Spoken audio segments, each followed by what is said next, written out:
여러분 안녕하십니까? 대구 경북 소식 전해드립니다. 대구 경북 행정통합을 추진하는 대구시를 상대로 오늘 대구시의회에서 행정사무감사가 열렸습니다. 의원들은 대구시가 행정통합에 관한 설명이 부족하고 지나치게 과장된 내용으로 홍보하고 있다고 질타했습니다. 보도에 권윤수 기자입니다. 대구시의회 기획행정위원회가 오늘 대구시 대구경북 행정통합추진단을 상대로 행정사무감사를 했습니다. 감사에 앞선 업무보고에서 대구시는 대구경북 특별시가 되면 2045년에는 일자리가 지금보다 2.8배 늘고 사업체가 3.8배 많아지며 연평균 성장률이 9%를 달성해 지금의 6.3배에 이를 것이라 설명했습니다. 김대현 대구시 의원은 지나친 과대 홍보라 꼬집었습니다. 대구가 특별법에 담기를 원하는 245개의 개발, 투자, 재정 특례를 다른 지자체도 요구할 것이기 때문에 이 변수를 뺀 전망은 틀렸다는 얘기입니다. 적어도 이런 특례 사항을 대구, 경북만을 준다는 전제, 다른 곳은 주지 않고 적용되지 않는 전제가 깔려야 이런 통계가 나온다 이 말입니다. 특별법이 통과되기도 전에 담당 조직을 먼저 만든 것은 행정 낭비라는 지적이 나왔습니다. 여러 군데 구멍이 숭숭 나 있는 과단위 감사도 제대로 못한다고 합니다. 인력 부족하다는 얘기를 해요. 못한다는 소리는 하지 않았지만 추진단부터 만들어요. 제가 봤을 때 이거야말로 TF팀 만들어서 해결할 문제를 추진단부터 만듭니다. 경북 주민의 설득 없이 대구 중심으로 통합을 추진하는 것도 문제로 지적됐습니다. 동북권 포항에서 그 TV에 보니까 반도 차지 않는 주민들의 무관심, 북부 같은 경우는 아마 설명회 자체를 보이콧하지 않을까 그런 염려가 돼요. 대구시는 기대 효과는 산업 관련 자료를 토대로 분석 기법을 적용한 것이라고 했고 경북과의 협의를 잘 거치면 경북 북부 주민 설득도 문제가 없을 것이라고 설명했습니다. 목표치를 저희가 잡아놓고 그다음부터 분석은 산업 연관 분석하고 정량 분석을 기법을 그대로 따랐다는 말씀을 드리겠습니다. 여소야대라는 정치 지형에서 특별법이 통과되기 위해선 주민 투표가 필요하다는 지적도 나왔습니다. 하지만 대구시는 조만간 여론조사를 한 뒤 이달 중 시의회에 행정통합 안건을 상정해 의회 의결을 받아내는 방식으로 주민 동의를 구할 예정이어서 또 한 차례의 진통이 예상됩니다. MBC 뉴스 권윤수입니다. 대중교통 타기 힘든 장애인과 노약자를 위해 지난 2009년 대구시가 만든 특별교통수단인 나들이콜이 있습니다. 그런데 대구시가 나들이콜의 요금은 올리고 이용 대상도 제한하는 방안을 검토 중인데요. 진정한 교통약자를 위한 제도 개편이라는데 장애인 단체는 크게 반발하고 있습니다. 손은민 기자입니다. 대구에는 장애인과 노약자를 위해 만든 특별 교통수단 나들이콜이 있습니다. 지난 2009년 2월부터 운영하고 있습니다. 현재 나들이콜 기본 요금은 1,000원, 대구시는 이걸 1,300원으로 올리고 운행 거리가 3km를 넘으면 내는 추가 요금의 한도도 시내는 3,300원에서 4,500원, 시외는 6,600원에서 9,000원으로 조정할 계획입니다. 지금보다 30% 넘게 오르는 겁니다.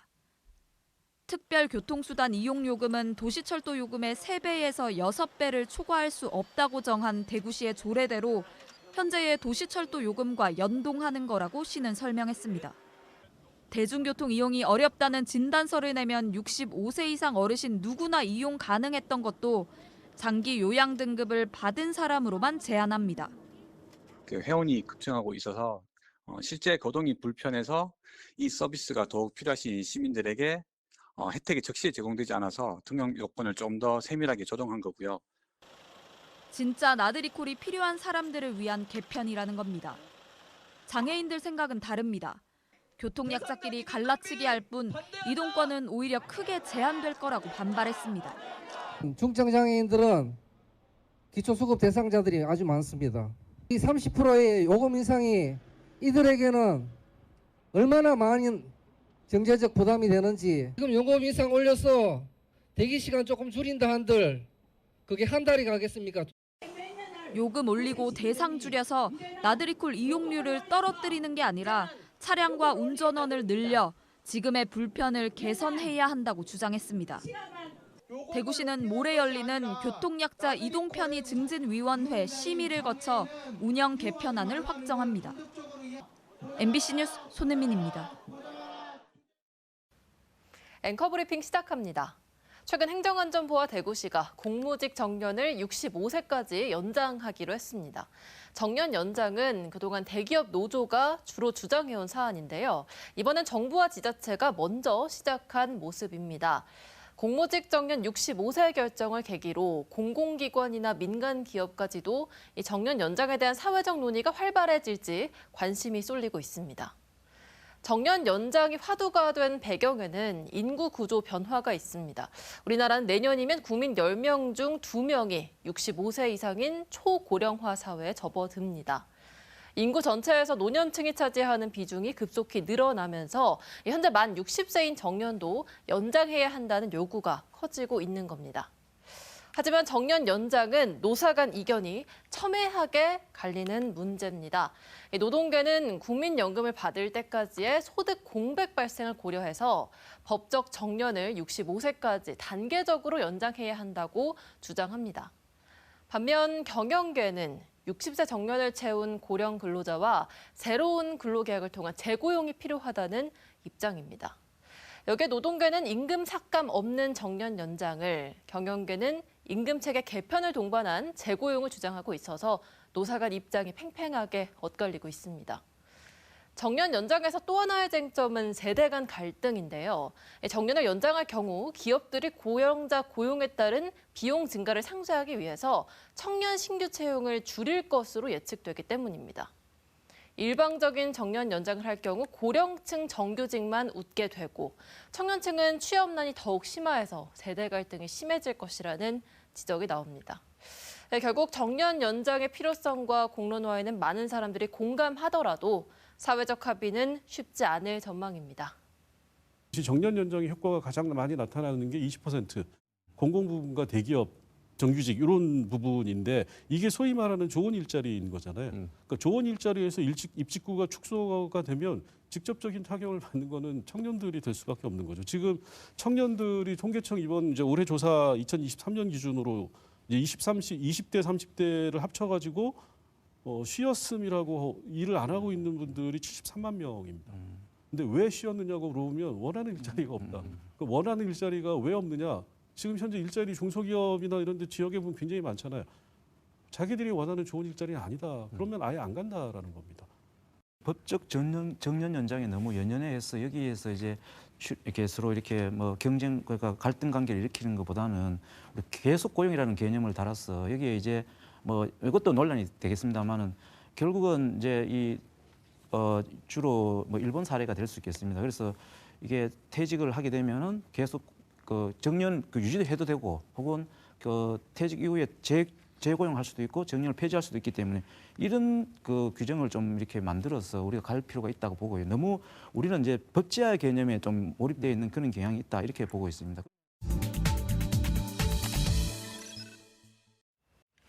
이례적으로 길었던 올여름 탓에 팔공산도 11월이 훌쩍 넘어서야 단풍의 절정을 기록했습니다. 수능이 치러지는 오는 14일 목요일은 수능 한파 없이 온화한 가을 날씨가 예상되는데요. 다만 오후에는 비 소식이 있습니다. 자세한 날씨 유하경 기상캐스터가 전해드립니다. 유난히 길었던 여름 때문에 올해 단풍은 작년보다 늦게 찾아왔는데요. 그래도 지난주 금요일 이곳 팔공산에도 단풍 절정이 찾아왔습니다. 예년보다 단풍색이 짙게 뽐내진 못했지만 형형색색의 고운 단풍은 시민들의 눈길을 사로잡기 충분했습니다. 너무 좋은데요. 높고 단풍도 날씨가 좋아서 그런지 가을 단풍 최고! 오늘 단풍 보러 왔는데 너무 좋네요. 예, 날씨도 좋고요. 네. 단풍이 예쁘고요. 너무 좋아요. 너무 좋습니다. 이제 대부분의 단풍이 절정에 접어들며 울긋불긋 가을빛이 가득합니다. 올해는 첫 단풍이 늦어지며 작년과는 달리 11월에 절정을 맞이했는데요. 대구 팔공산의 올해 첫 단풍 관측은 10월 25일로 평년보다 8일이나 늦어졌습니다. 단풍 절정 또한 평년보다 11일이나 느린 11월 8일에 관측됐는데요. 계속해서 온화한 가을 날씨가 이어지며 단풍이 제때 물들지 못했기 때문입니다. 이제 2025학년도 수능일이 코앞으로 다가왔습니다. 늦어진 단풍으로 올해 수능은 단풍과 함께하는 단풍 수능이 되겠는데요. 다가오는 수능일 작년에 이어 올해도 수능 한파 없이 포근하겠고요. 오후부터는 비가 내리겠습니다. 아침 기온은 5도에서 11도 분포, 낮 기온은 최고 20도 안팎 예상됩니다. 수능 당일은 일교차에 대비해 겉옷과 함께 작은 우산 하나 챙겨나가시면 좋겠습니다. 지난주는 갑자기 기온이 뚝 떨어졌는데 오늘은 언제 그랬냐는 듯 다시 기온이 올라갔습니다. 내일도 하늘 맑은 가운데 미세먼지는 보통 수준 예상되고요. 대구의 아침 기온 10도, 안동 8도, 포항 12도로 오늘과 비슷하겠습니다. 낮 기온은 대부분 지역에서 20도 선까지 올라 활동하기 좋겠습니다. 당분간 가을치고 포근한 가운데 낮과 밤 기온차가 크게 벌어지겠고요. 수능일인 목요일과 금요일에는 비가 내릴 전망입니다. 지금까지 기상캐스터 유아경이었습니다. 더불어민주당 대구시당은 오늘 오후 동성로 옛 대구백화점 앞 광장에서 김건희 특검 촉구 천만인 서명 본부 발대식을 열었습니다. 대구 지역 12개 민주당 지역위원회는 천막 당사 한 곳과 거점 장소 2곳 등 모두 3곳의 서명 본부를 만들어 시민을 상대로 서명을 받을 예정입니다. 허소 민주당 대구시당 위원장은 김건희 특검은 이제 옵션이 아니라 필수가 되었다면서 대구에서도 정권에 대한 심판의 목소리가 있다는 것을 힘차게 보여주겠다고 밝혔습니다.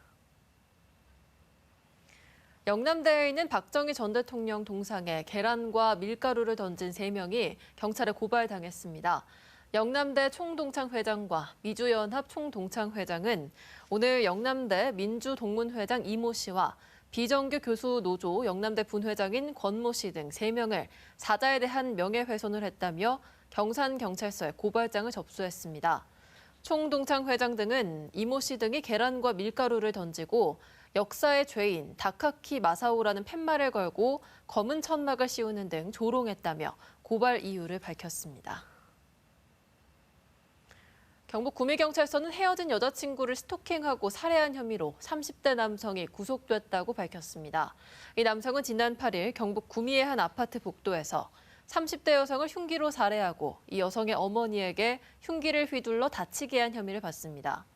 해당 남성은 이번 사건 이전에 피해 여성의 신고로 법원에서 접근 금지 명령 등을 받고 스토킹 범죄 가해자 교정 프로그램을 이수한 것으로 알려졌습니다. 경찰은 30대 남성에 대한 신상 정보 공개를 검토하는 한편 정확한 사건 경위를 조사하고 있습니다. 개막전 패배 이후 7연승을 기록한 대구 한국가스공사가 1라운드를 7승 2패로 마무리하면서 공동 1위에 자리한 가운데 관중 동원에서도 확실한 증가세를 보여줬습니다. 어제 한국가스공사는 울산 현대모비스를 상대로 한 5번째 홈경기에서 3,472명이 대구체육관에 함께해 시즌 첫 매진을 기록했습니다.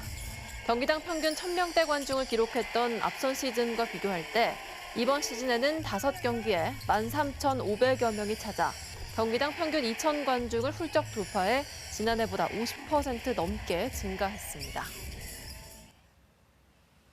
3분기 대구 경북 지역 제조업 생산과 건설 수주는 지난해보다 호전됐지만 서비스업과 소매 판매는 부진이 이어졌습니다. 동북지방통계청이 발표한 3분기 대구 경북 지역 경제 동향에 따르면 광공업 생산은 지난해 같은 분기보다 대구가 0.8%, 경북이 4.8% 증가했습니다. 건설 수주는 대구가 103% 증가했고 경북은 15.2% 줄어 대구 경북 전체로는 전년 동기 대비 1.2% 증가했습니다.